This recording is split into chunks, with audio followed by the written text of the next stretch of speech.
What is up, everybody? Good morning and welcome back to the channel. Welcome back to Mythic Plus. Today we're going to do a quick kind of overview of my pug route that I always use for Priory of the Sacred Flame. I know this dungeon has changed a little bit. Things have gotten nerfed, things have gotten buffed.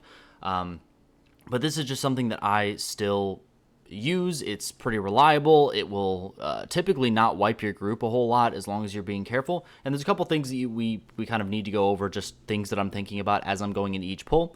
But if you're listing your own key in this dungeon, kind of the first and foremost important thing that I would make sure you have is a little bit of AoE CC. Most classes have this, but just make sure that you're either drawing attention to it at the beginning of the dungeon or picking classes that just kind of use it without even needing to be asked. Like shamans, they'll pop cap totem for no reason in a lot of different pulls, so maybe get one of those. Chaos Nova from Demon Hunters, that sort of thing. Beam is always good in this dungeon. Beam is fantastic from Balanced Druids. So just keep that in mind because you will need some good AoE stops for all these footmen that we're going to do on this route. So we're going to come in over on this left-hand side. Oh, and just drawing attention to, this is a full, like, 100% route. Very, very clean. No extra trash being done. So this will get you exactly the amount of count that you need. So yeah, coming into the dungeon on the left or the right-hand side here, we're going to grab all these footmen. We're going to drag them over here. We're going to drag them to the right-hand side. We're going to avoid this middle pack just because I don't like more sharpshooters than I need to. So we're only going to have 2 sharpshooters in this first pull, which is very, very nice.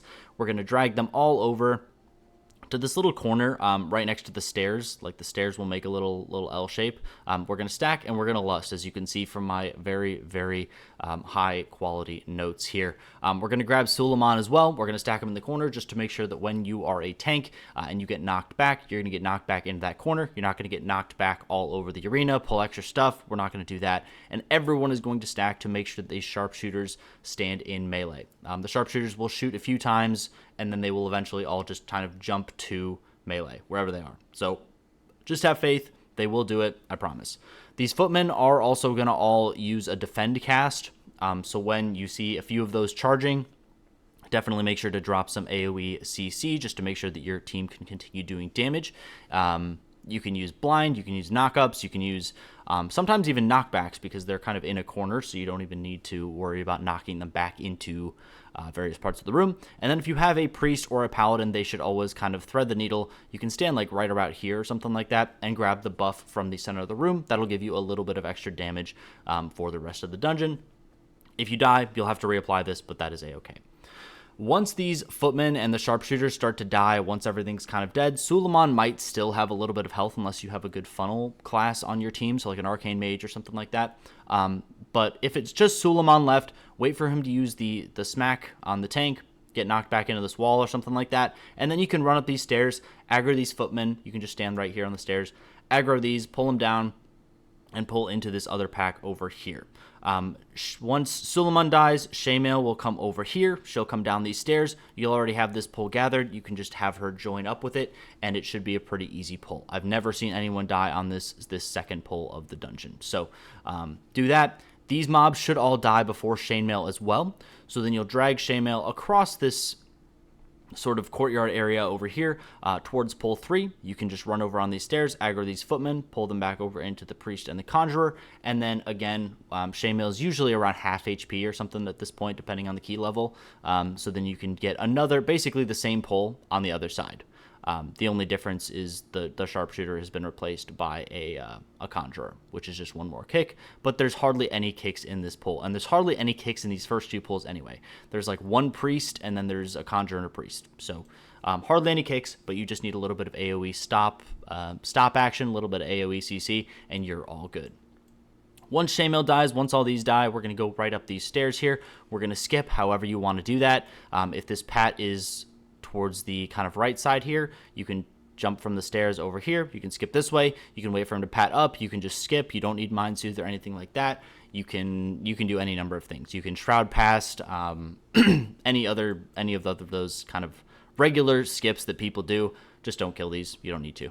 Sharpshooters suck too, so don't do as many of those as you possibly can unless you have a good stack point. We're going to thread the needle over here and go towards, this is actually kind of in a different order, but we're actually going to do pull 6 here first. We're going to grab these 2 footmen. We're just going to run along this side over here, grab these 2 footmen. And again, the footmen don't really do anything besides that defend cast. They just hit the tank. Pretty easy to pull a bunch of those and not have it actually do anything. We're going to drag them over to High Priest Amia over here and grab all the non-elites just by taunting them. They actually end up hitting pretty hard, so make sure that if you're a tank, you're getting aggro on those pretty quickly, and then also make sure that you are popping a defensive before you start getting absolutely beat down by these non-elites. We'll stack all this up, we'll kill it. If Amia is living a little bit longer, you can kind of kick and slow drag her over here just to save a little bit more time, but you should have plenty of time on this route, especially if there's no mistakes, and it is pretty hard to make mistakes as long as you have a pretty solid group. So we'll, again, hug the wall over on this left-hand side here. Once Amia dies, Dulmal will start running this way. He'll kind of make his path all the way over to where Amia spawns. So he'll just run all the way past here. I like to wait for him to get as close as humanly possible and then pull one of these packs with him off the rip. I get a kick on him, make sure that he's able to stack on one of these packs, cleave him down with the pack. Once that kind of the Conjurer and the Priest die, then we'll move over to this other Conjurer pack. This can be a little bit dangerous just because it's Conjurer, Priest, and then he also casts.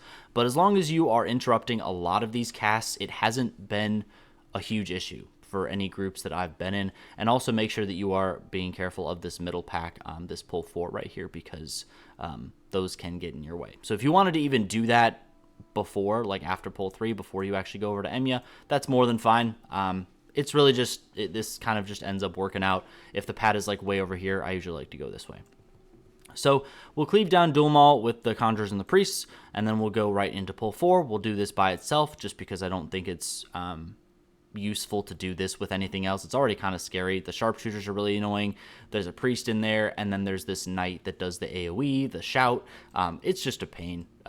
It's just not fun. So just do this by itself. No need to overcomplicate it. Do these Lynxes and the Sharpshooters by themselves. Ursul's helps a ton here, so if you want to Ursul's these, their pounces don't really go off. So that's great. We'll go into the first boss here. We'll have to deal with Emberlance and Dalecry. Do boss mechanics, super easy. We're not going to go over that. If you are on a good pace for this route, you should be going into the boss with just about 2 minutes on your lust cooldown. So you should have lusted this first pull, and then if you are on pace, 2 to 3 minutes is a good pace to be going here, because you want to do the boss in about 2 to 3 minutes, something like that, and then you'll have lust up for this pull 8 here. As you can see, my handy dandy little note here is saying to lust. So if you're the tank, you're going to run all the way through. You're going to grab all this, taunt the paladin, and then run back around this corner to try and line of sight this priest over here. This can get pretty scary. There's a lot of guaranteed damage that goes off. So you know, just get kicks on the priests wherever you can, and then everything else is just like heal through it, get out of circles, that sort of thing. But you'll have lust, so this should go down pretty easily. And then you can either go to pull 10 or pull 9, whichever you are feeling, depending on how long this takes. So if people have cooldowns, if you're in a coordinated group or something like that, go ahead and do a double pull on pull 9 and then use 10 as your recovery pull. If your cooldowns aren't up and you absolutely blast pull 8, then just go to pull 10, do a little bit of an easier pull, and then double pull afterwards. So this room can kind of be done in whichever order. I would just recommend that if you have lust up, you do a bigger pull off the rip. Some people I've seen even pull like this other side over here, at least these 4 mobs with these other 4 mobs and all this, and then lust it. That can be uber dangerous, but if you're in an absolute group of giga chads, go ahead and do that. I wouldn't recommend it though. So you don't need to do that. You'll be really good on time in this key. People think that this key takes forever, but if you do this solid, if you have good damage and you do these sorts of pulls, there shouldn't really be a whole lot of danger that you can't really avoid or help yourself through. So we'll kill Baron Brompike. Pretty simple boss. He has the same mechanics as he's always had. No big deal. We'll do this pull 11 by itself, just making sure to kick the priests whenever possible and make sure they obviously don't get a greater heal off. And then there's going to be a lot of guaranteed damage from these paladins. We'll go up into this final room here, and this can be a little bit sketchy just because it is. So I think I did this on a 14 the other day, and we went into this room with about 12 12 to 14 minutes on the clock, something like that. And we actually ended up wiping here and like full wiping on like a 14, and we ended up still being fine. So you do have a little bit of wiggle room here, and you also have a way to refresh the buff if you lost that earlier in the key. So when you come up these stairs, I would probably recommend always doing a double pull here. You can either do this left side or you can do this right side. They're literally the same thing. So you have the Risen Mage, the Light Spawn, and a Priest on both sides, and then you just get these 3 in front. So if the Pat is going over this way, if he's over on the left side, go ahead and pull the right. If he's over on the right side, go ahead and pull the left. Doesn't really matter. You'll need both of them anyway. So go ahead and pull all these, line of sight around the corner. There should be like a little brazier or something like that over here. So just line of sight that. Actually, I think it's this corner. You'll come up the stairs and you'll line of sight them around this. Do that pull. The only things that are really dangerous about this pull are the mage's fireball volley cast. So if you have to forego interrupting a fireball or one of the priest's smites, go ahead and let that go off. Just make sure that you don't let greater heals go off, fireball volleys go off. Or if this light spawn is actually targeting someone with purification, it's that single target beam, uninterruptible, does a lot of damage on higher keys. If you see one of these mages or the priests about to hit someone that is already being focused by the light spawn, definitely make sure to prioritize that kick because people can get bricked very quickly unless they have like an immunity or defensive or something like that. So keep that in mind. And again, the rest of these pulls can kind of be done in any order, whatever's really more convenient for you. So once you do this pull, you'll do the other one. You can even, if you end up going to the left first, you can double pull on the right. That's a little bit more scary. You don't need to rush this room. You can even do this like this 3-pack individually. You can do this 3-pack individually or with the footman or something like that. Do the pat, do the mini boss. And then as soon as these priests are dead, that's when you can chain pull the mini boss into these pulls over here. So, yeah, but don't pull this mini boss with anything else. And I also don't think that he's necessarily worth lusting. It's really hard to get a lust-worthy pull here in this room, I think. So I would probably just save it for the second phase of the final boss. If you really wanted to lust on the mini boss, if your healer is really scared about that, I don't know, tough it out, I guess. Or if you really need it, go ahead. But it's better on the second phase of the last boss. So yeah, just make sure that you are not pulling too many of these light spawns wherever possible.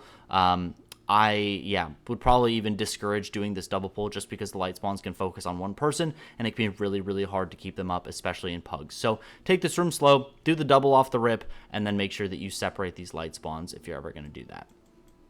And like I said before, we'll do Braum Pike, we'll do these priests. As soon as his little minions die, his priests die, then you can go ahead and grab one of these pulls, bring it into him just to get some cleave or some funnel damage. Once the priest dies, you can go ahead and get the other one, or just depending on how your group is faring. This room really is dependent on group feel. Like if you feel like your healer is absolutely blasting and you feel like people are using defensives properly, then you can be a little bit more risky. But I still would never pull this pat with the mini boss, and I would probably say never pull the pat with like another light spawn pull or anything like that. Just make sure the pat is by himself, because this mob is terrifying. There's 2 mages and a light spawn, so you'll have 2 of those volleys to interrupt. The random fireballs, the purification is just bad news. Last boss, same as it's always been, and that's the dungeon. So let me know if this was helpful for you. I don't know if there's any other. I'm sure there's tons of routes out there for this dungeon and a lot of other things that you can do, but this is just what I do, and I timed a 14 the other day with this with like 6 minutes left on the clock. So still very, very good as far as even doing this on higher keys. So yeah, like the video if you liked it, subscribe if you guys want to see more, and I will catch you in the next one. Bye-bye.